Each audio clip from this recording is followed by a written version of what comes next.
Chers amis, bonjour. Je voudrais tout d'abord remercier orthodoxie.com de m'offrir l'opportunité de parler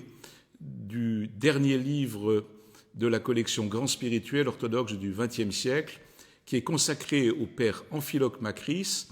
qui est un saint qui a été très récemment canonisé, à savoir le 29 août 2018. Le père Amphiloque Macris est un de nos contemporains, puisqu'il est né en 1889, mais décédé en 1970, ce qui signifie qu'un certain nombre de personnes encore vivantes, et notamment en France, l'ont bien connu. Le père Amphiloque Macris était un grand spirituel du XXe siècle avec une dimension très particulière qui rend ce livre un petit peu spécial par rapport à tous ceux qui ont paru dans la même collection. En effet, beaucoup de livres ont été consacrés à des moines, et notamment à des moines du Mont Athos, ou encore à des ermites, donc à des gens qui tenaient à rester inconnus du monde, à vivre dans leur monastère ou dans la solitude, alors que le père Amphiloque Macris avait cette caractéristique de vouloir un monachisme ouvert et un monachisme missionnaire. Le père Amphiloque a œuvré dans des conditions difficiles puisqu'il a vécu à Patmos et a œuvré aussi dans différentes îles entourant Patmos, des îles du Dodécanèse, qui étaient au début occupées par les Italiens, lesquels avaient essayé de développer une politique uniatiste visant à convertir au catholicisme les orthodoxes du lieu. Le père Amphiloque a travaillé surtout à revitaliser l'orthodoxie dans ces régions, et il l'a fait d'abord en revivifiant le principal monastère de l'île de Patmos, à savoir le monastère de Saint Jean le Théologien, mais aussi en créant un nouveau monastère, aujourd'hui bien connu, le monastère de l'Annonciation, Evangelismos en grec, et il a également créé toutes sortes de dépendances dans les îles voisines, notamment à Kos et à Kalymnos. Mais il a œuvré aussi à la reviviscence de l'orthodoxie dans ces régions en créant toutes sortes d'institutions, des écoles, des orphelinats, à travers lesquels aussi le message de l'orthodoxie pouvait être diffusé à travers en particulier la formation des enfants et des adultes qui avaient parfois un peu perdu le sens de ce qu'était l'orthodoxie après beaucoup d'années d'occupation musulmane puis ensuite catholique. Le père Amphiloque Macris avait comme caractéristique aussi de savoir dans cette œuvre utiliser des laïcs et pas seulement des moines, et en particulier des femmes. Il savait donner aux femmes un rôle prépondérant dans l'organisation des institutions qu'il a créées, et cet ensemble de moines et de laïcs travaillant conjointement a développé une œuvre missionnaire. Donc son travail, son œuvre a été aussi une œuvre missionnaire, une œuvre apostolique qui s'est traduite par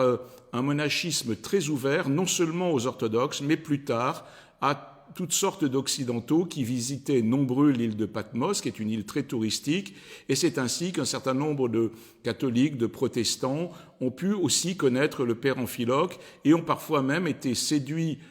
par sa personnalité au point de devenir orthodoxe. Et il faudrait citer à cet égard un cas particulièrement célèbre, qui est celui du métropolite Kallistos Ware, bien connu par ses travaux, qui est devenu orthodoxe à la suite d'une rencontre avec le père Amphiloque Macris. Le père Amphiloque Macris avait aussi beaucoup de contacts avec des Français, et c'est pourquoi ce n'est pas du tout un inconnu en France. Il a accueilli en particulier plusieurs fois l'égoumène du monastère de Bussy, accompagné de quelques sœurs. Jacques Touraille, bien connu en France pour ses traductions de la Philokalie et avant cela de textes liturgiques, a été son disciple pendant de nombreuses années où, dans sa jeunesse, il a résidé à Patmos. Et également la famille Zander, Léon Zander, écrivain connu, et son épouse Valentine, ont été tellement séduits par sa personnalité qu'ils ont décidé de s'établir à Patmos, qu'ils ont créé une chapelle dédiée à Saint Séraphin de Sarov et dont, soit dit en passant, Léonide Ouspensky a réalisé les icônes. Le père Amphiloque tenait beaucoup aussi à ce que les jeunes moines qui habitaient son monastère soient des moines instruits, parce qu'il pensait que l'œuvre missionnaire à laquelle il s'attachait avait besoin de moines qui connaissent bien le catholicisme, le protestantisme et surtout l'orthodoxie. Et donc, il était très attaché à ce qu'il fasse des études. Et donc, un certain nombre de jeunes moines de son monastère ont fait des études en France. Il faut citer en particulier le père Élie, qui a été étudiant à Saint-Serge entre 1957 et 1962, qui a beaucoup contribué en France à faire connaître les monastères de Patmos et la personnalité du père Amphiloque, et qui d'ailleurs continue aujourd'hui, parce qu'il est parfaitement francophone, à parler à des visiteurs français de son père spirituel, et qui a un rayonnement aussi très important et qui assure toujours une certaine continuité de relations donc avec notre pays. Le père Amphiloque n'a pas développé cette activité missionnaire, cette activité apostolique dans un sens que l'on pourrait qualifier d'administratif ou de propagandiste ou dans un sens qui ressemblerait à celui de missionnaires appartenant à d'autres confessions chrétiennes, mais il a tenu beaucoup à ce que cette activité missionnaire, fondée sur un sens de l'apostolicité qui est essentiel à l'orthodoxie, se fonde sur la vie spirituelle elle-même. Et donc, tout en voulant des monastères ouverts à l'extérieur, des monastères accueillants, des monastères qui puissent être accueillants non seulement à l'égard d'orthodoxes, mais à l'égard aussi des personnes appartenant à d'autres confessions chrétiennes ou encore même à des athées qui visitaient Patmos en tant que touristes, il tenait beaucoup à ce que la vie monastique soit maintenue dans ces monastères et à ce que tous les moines aient une vie spirituelle approfondie. Et donc, ces monastères étaient très ouverts, mais en même temps respectaient strictement les règles de l'organisation cénobitique, et les moines non seulement participaient à des services liturgiques complets, mais s'adonnaient à la prière de Jésus, qui est la forme dans le monachisme et pour les laïcs aussi, la plus traditionnelle de la prière en dehors des services liturgiques eux-mêmes. Et donc, il y avait chez le père Amphiloque Macris lui-même, qui était un homme de prière, mais aussi chez disciples, un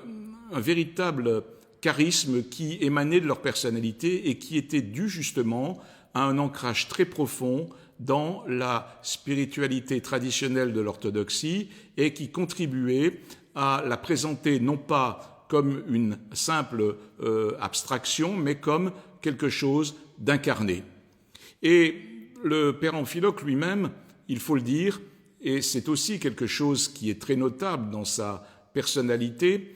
avait été formé par d'authentiques hésicastes, en particulier le père Théoctiste, qui était un hésicaste de l'île de Patmos, que certains Français connaissent bien, puisque un article lui avait été consacré dans la revue Contact à l'époque où elle s'intéressait beaucoup au monachisme, et également par le père Macaire, un autre hésicaste de l'île de Patmos, mais le père Amphiloque Macris a été aussi le disciple de très grands spirituels, en particulier saint Nectaire d'Égine et le père Philothée Zervakos de l'île de Paros, avec qui il est resté ami jusqu'à la mort de celui-ci. Donc cette formation très traditionnelle donnait au père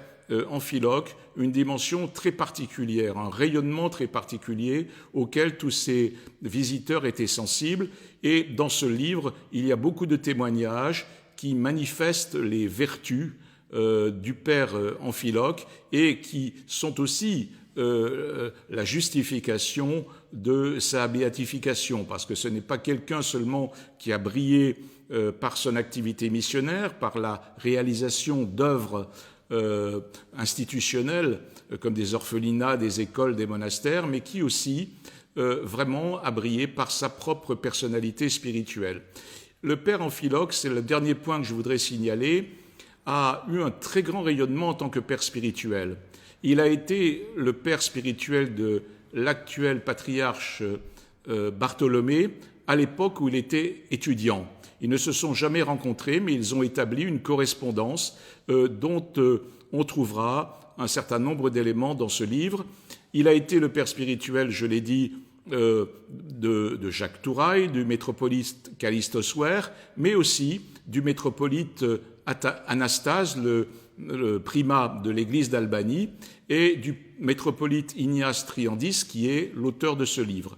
Et aussi, il a été le père spirituel de beaucoup de Grecs, puisqu'en effet, une partie de son activité a été consacrée à la confession dans différentes régions de la Grèce, et il allait même régulièrement faire des confessions au siège du patriarcat de Constantinople, où il pouvait confesser un certain nombre d'évêques et d'étudiants en théologie de la faculté de Halki. Et donc ce livre, je crois, a des intérêts multiples. À la fois, il témoigne d'un père spirituel authentique qui avait un enseignement fidèle à la tradition spirituelle de l'orthodoxie, notamment en ce qui concerne la prière et la vie ascétique, mais il a aussi comme intérêt de nous montrer un moine, un higoumène qui a le souci de développer un monachisme ouvert sur le monde, qui a une activité missionnaire et qui travaille dans des conditions parfois difficiles, comme ce serait le cas aussi aujourd'hui, à la diffusion de la foi orthodoxe et de sa spiritualité.